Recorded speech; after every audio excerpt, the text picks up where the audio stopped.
आज जो शरीर मिला वो कौड़ी का शरीर मिल गया। आंखों से अंधी भी हो गई, कौड़ी भी हो गई, और शरीर में इतना भयंकर बदबू मार रहा शरीर, ऐसी गंध दे रहा कि कोई उस भिखारन को भी भीख देने नहीं जा रहा।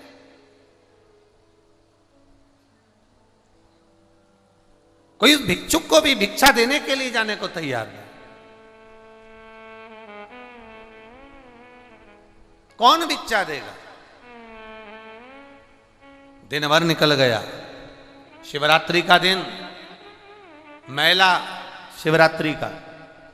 आपसे भी निवेदन है, आपके छत्तीसगढ़ में, आपके घर के पास, आपके नगर के पास, आपके क्षेत्र में कहीं शिवालय है, शिवरात्रि का दिन है, हम तो एक शिवरात्रि के लिए नहीं भी कहते, हम तो हमेशा कहते हैं कि 12 महीने शिवरात्रि का महीना, 12 महीने में हर महीने एक शिवरात्रि आती है। प्रयास करा करो कि उस शिवरात्रि पर कम से कम हम रोज ना जा पाए तो शिवरात्रि पर शंकर के मंदिर तक जरूर जाएं, शिव का दर्शन जरूर करें और अपने जीवन को कृतार्थ जरूर करें। प्रयास करिए। ये मणिलिंग शिव महापुराण की कथा चल रही है, रिटर्न बढ़ाइए थोड़ा। मणिलिंग शिव महापुराण की कथा चल रही है। मणिलिंग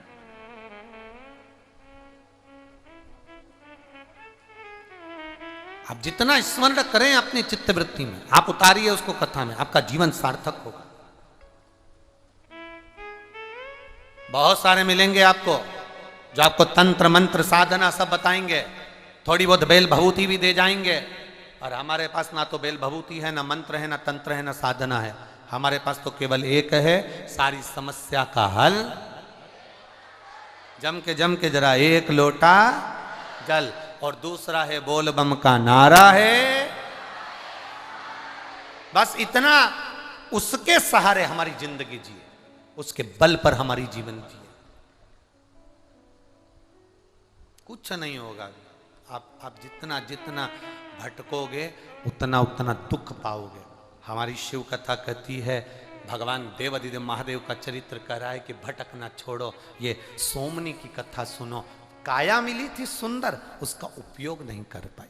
काया थी सुंदर, उसका उपयोग नहीं कर पाई। उपयोग नहीं करा, काया बिगड़ गई, लोगों को लोभित करने में लगी रही काया के माध्यम से। हमारा तो पुरुषों से निवेदन है, भगवान ने तुमको काया दी है, भगवान ने तुमको शरीर दिया है। इस काया का, शरीर का उपयोग किसी असहाय को, किसी कष्टप्रद जीव को, किसी दुखी को उसके दुख मिटाने में, तुम्हारे शरीर को अगर अच्छा बलवान बनाया है, सुंदर बनाया है, उस शरीर का प्रयोग किसी के कष्ट मिटाने में, किसी के दुख मिटाने में, किसी की तकलीफ की घड़ी में इस शरीर का प्रयोग करना। और मेरी माताओं से भी निवेदन है, अगर भगवान ने सुंदरता दी है, सुंदर बनाया है, आपका शरीर सुंदर है, आप सुंदर हो, भगवान की कृपा है आप पर, तो इस शरीर का सदुपयोग करिए।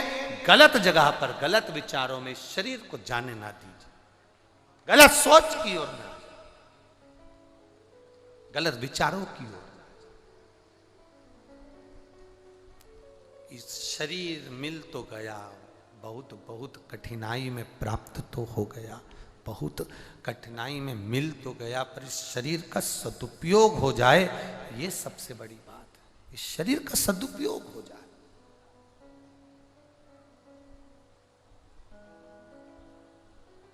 अरे तेरा ही दिया मैंने, खाया पिया तेरा शुक्रिया, तेरा शुक्रिया। मिला ये शरीर, बड़ी मुश्किल से मिला।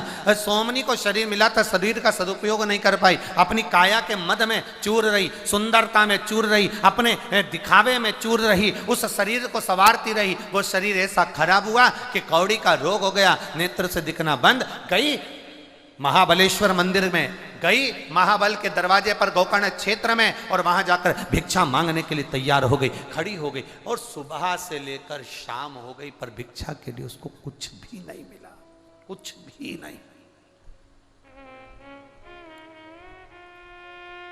कुछ ना। शिवरात्रि का दिन था, भगवान देवादिदेव महादेव का दिन, शिवरात्रि का दिन। खड़ी, आप शरीर में इतना गंध आ रहा है, शरीर में इतनी बदबू आ रही है, शरीर में इतनी दुर्गंध आ रही है कि पास में जाए तो जाए कौन, पास में पहुंचे कौन। इतना गंध शरीर में से आएगा तो कौन जाएगा। कोई ना गया, किसी एक को दया आ गई, वो गया उसके पास। उसके पास कुछ भी नहीं था देने के लिए, केवल एक बेलपत्री, मात्र एक बेलपत्री। कोई जाते जाते उस सोमनी के हाथ में बेलपत्र पकड़ा गया। बेलपत्र सोमनी के हाथ में।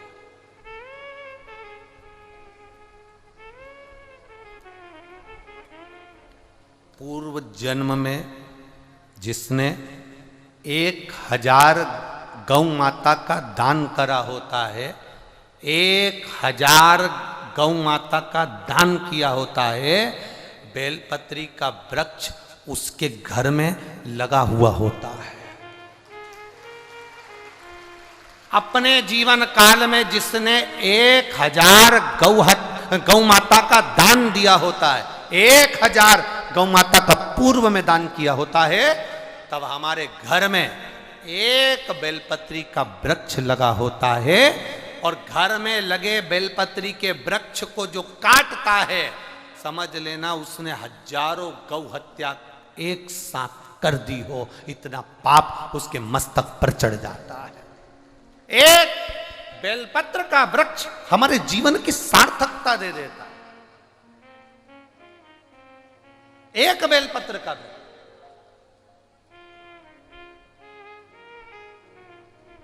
विष्णु पुराण को पढ़िएगा, कभी मौका मिले तो लिंग पुराण को पढ़िएगा, कभी मौका मिले तो गीता प्रेस गोरखपुर के शिव महापुराण को पढ़िएगा, कभी मौका मिले तो स्कंद पुराण को बड़े आनंद के साथ में पढ़िएगा, कभी मौका मिले तो देवी भागवत पढ़िएगा। उसमें लिखा है एक बेलपत्री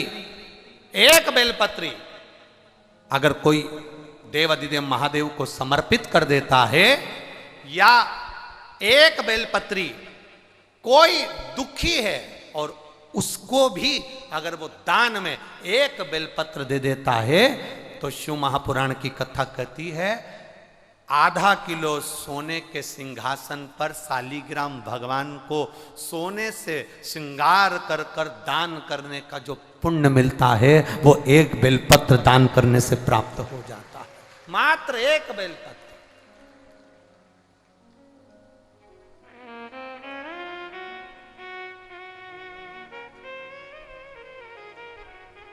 केवल एक बेलपत्र, ये जीवन का सुख देने वाली।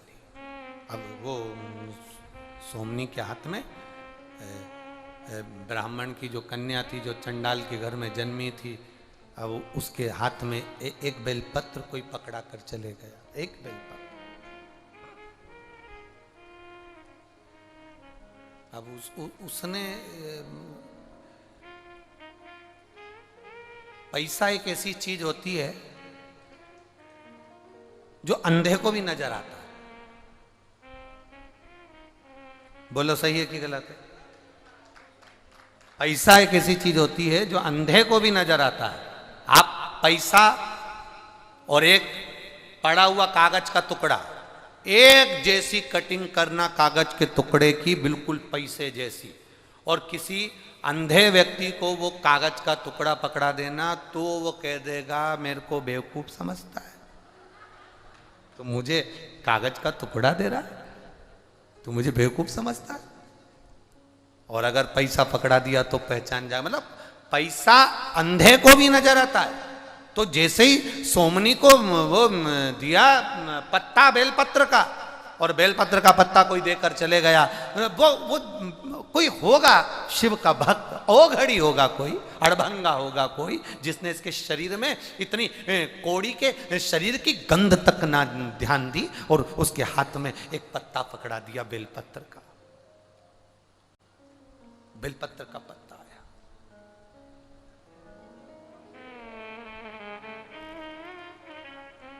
सोमनी मन में सोची,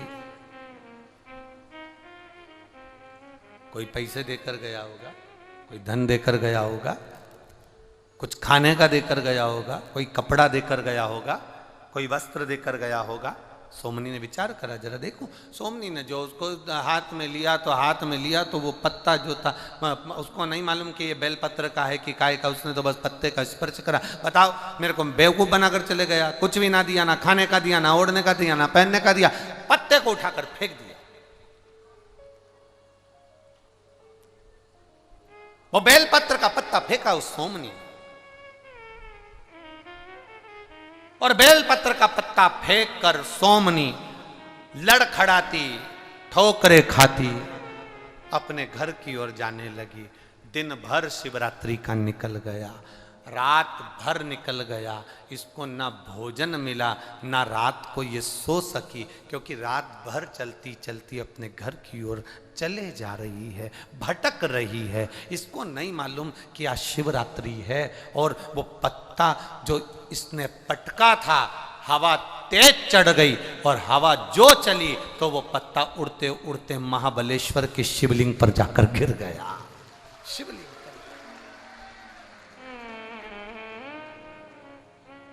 पत्ता शिवलिंग पर, महाबलेश्वर के शिवलिंग पर, महाबल पर गिरा।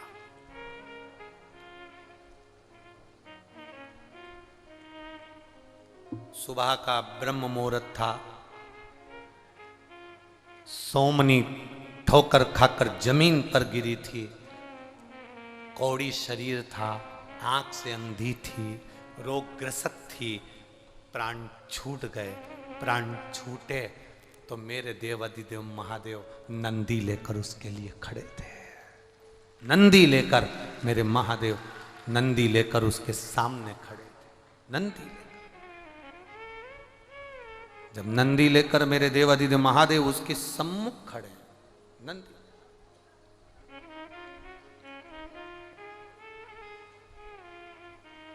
सारे गण शिवजी को देखकर कहे, प्रभु क्या ये ब्राह्मणी अपने शरीर का, जिसको घमंड था, शरीर का जिसने उपयोग सही नहीं करा,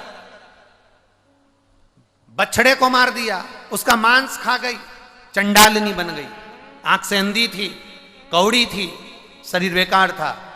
और आप जिसने कोई पुण्य नहीं करा, उस पुण्य नहीं करने वाली को भी आप नंदी पर लेने आए। आप भोलेनाथ स्वयं चल कर आए।